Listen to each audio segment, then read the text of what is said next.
43.200 años. Eso es lo que, según un prisma de arcilla guardado en Oxford, duró el reinado de un solo rey. No de una dinastía, de un hombre, y no es el más extremo. La lista completa, grabada en ese mismo prisma, suma más de 240.000 años de reyes que gobernaron antes de un gran diluvio.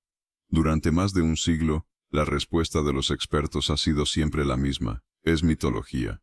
Números inventados. Nada que tomarse en serio. El problema para esa explicación es pequeño, pero es terco. Porque en esa misma lista de reyes imposibles hay al menos un nombre que la arqueología ha desenterrado del suelo y ha confirmado que existió de verdad. El objeto está en una vitrina del Museo Ashmolean de Oxford. Mide 20 centímetros. Tiene su propio número de catálogo. Y antes de entender cómo puede mezclar lo imposible con lo real en la misma cara de arcilla, hay que entender qué es exactamente lo que estamos mirando. Quédate, porque a mitad de este video vas a conocer el nombre de ese rey real y de dónde salió la prueba de que existió. Si la historia antigua que no te contaron te interesa, suscríbete. Aquí desenterramos un objeto así cada semana. Lo primero que sorprende del objeto no es lo que dice, sino lo pequeño que es. Es un prisma de arcilla cocida de unos 20 centímetros de alto.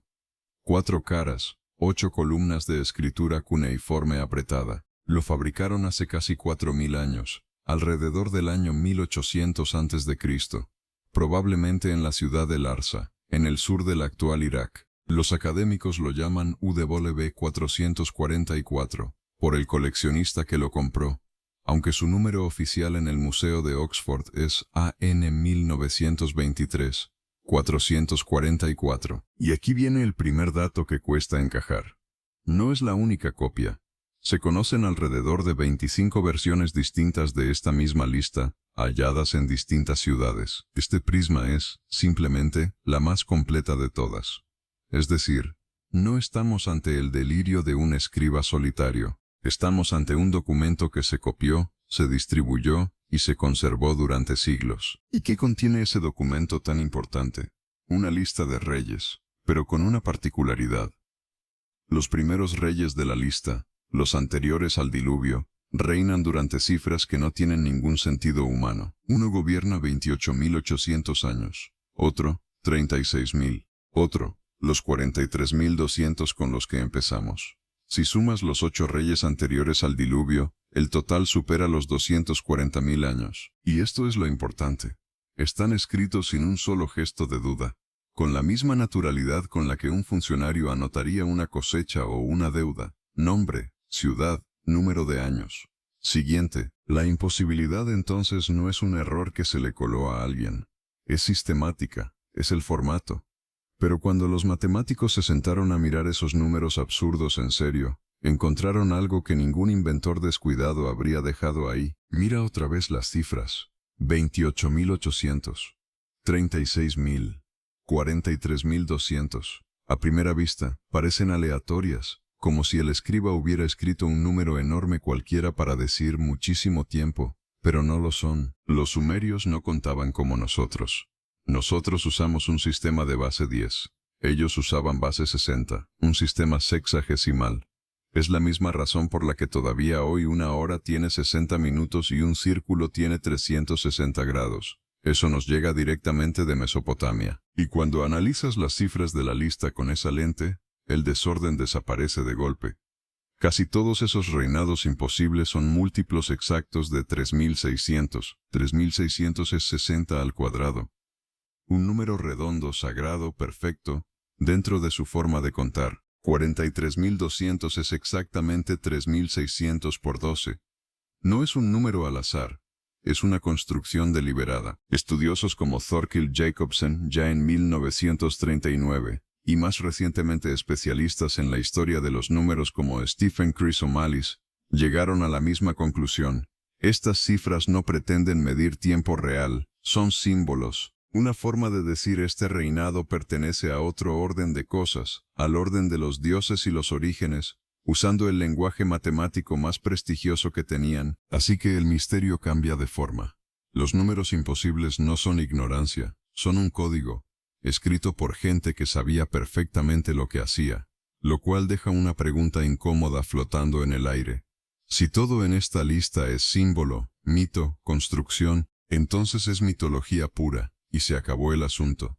Salvo por una sola línea en mitad del prisma que rompe esa idea por completo. En algún punto de la lista después de esos 8 reyes de reinados astronómicos, aparece una frase, corta, casi administrativa.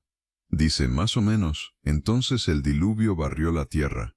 Y después del diluvio, la realeza descendió de nuevo del cielo. Detente un segundo en lo que acaba de pasar ahí. El propio documento se está partiendo en dos con sus propias manos. Hay un antes del diluvio y un después del diluvio, y la línea del diluvio funciona como una bisagra. Es el escriba diciéndote, sin decírtelo, dónde termina una clase de tiempo y empieza otra. Porque fíjate en lo que les pasa a los números en cuanto cruzas esa frase.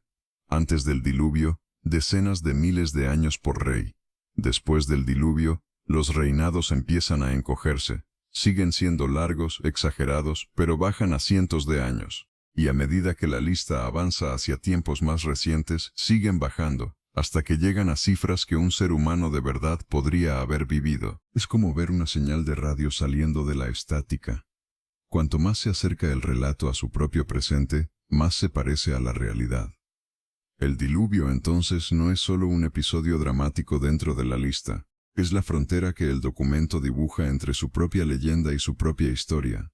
Y justo al otro lado de esa frontera, entre los primeros reyes del mundo después del diluvio, hay un nombre que durante mucho tiempo se consideró tan mítico como los demás, hasta que alguien con una pala lo encontró. El nombre es Enmebarajesi, rey de la ciudad de Kish. En la lista real sumeria es uno más de esos monarcas de reinados larguísimos, situado entre la mitología y la sombra. Durante generaciones, los historiadores lo trataron como lo que parecía ser. Un personaje de relato, una pieza más del mito fundacional. No había ninguna razón para creer que un hombre con ese nombre hubiera respirado de verdad, hasta que aparecieron unos fragmentos de un vaso de alabastro. En las excavaciones de Mesopotamia salió a la luz un recipiente de piedra con una inscripción. Y en esa inscripción, grabado en la piedra por una mano contemporánea a él, estaba su nombre. Enmebarajesi. Eso lo cambia todo, porque ya no es la lista hablando de sí misma. Es una fuente completamente independiente, un objeto físico encontrado en el suelo, confirmando que ese rey concreto existió, gobernó y fue lo bastante real como para dejar su nombre escrito en sus propias cosas. Enmebarajesi se convirtió así en uno de los primeros reyes sumerios cuya existencia está probada por arqueología, y no solo por tradición. Asimila lo que significa eso. El mismo documento que te dice, con cara seria, que un rey reinó 43.200 años, también te da el nombre de un rey de carne y hueso que de verdad pisó esa tierra. Lo imposible y lo verificado, grabados por la misma cultura, en el mismo tipo de lista, sin una sola marca que avise dónde acaba uno y empieza el otro, lo cual nos deja con la pregunta que de verdad importa, la que el escriba nunca respondió. ¿Por qué? ¿Por qué alguien mezclaría un rey real con reinados de 43.000 años? ¿Y los pondría a vivir en la misma página como si fueran lo mismo? La respuesta es que estamos cometiendo un error de base. Estamos leyendo la lista real sumeria como si fuera un libro de historia, y no lo es. Un libro de historia intenta contar lo que pasó. Esta lista no.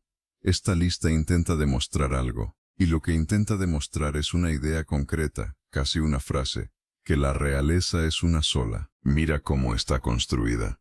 La lista no presenta muchos reinos compitiendo a la vez, que es lo que de verdad ocurría en Mesopotamia.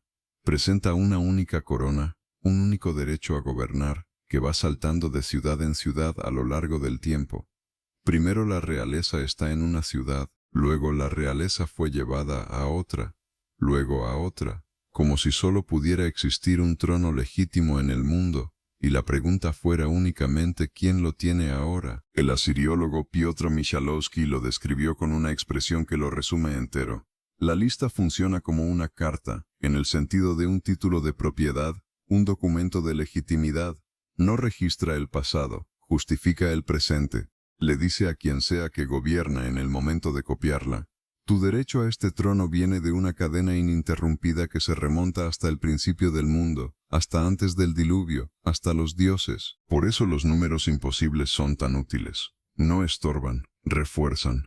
Cuanto más antigua y más sobrehumana parece la cadena, más sagrado y más incuestionable se vuelve el último eslabón. Y por eso meter dentro a un rey real como Enmebarajesi tampoco es una contradicción, es lo que da credibilidad al conjunto. Mezclas unos cuantos nombres verdaderos con los reinados eternos, y el resultado es propaganda con anclas de realidad, lo que significa que la pregunta con la que empezamos este video estaba mal planteada desde el principio. No preguntábamos lo correcto. Nos pasamos el rato intentando decidir si la lista real sumeria miente o dice la verdad, como si solo cupieran esas dos opciones. Pero el prisma de Oxford no es ninguna de las dos. Es una tercera cosa, y es una cosa más interesante. Es el momento exacto en el que una civilización se sienta a escribir de dónde viene.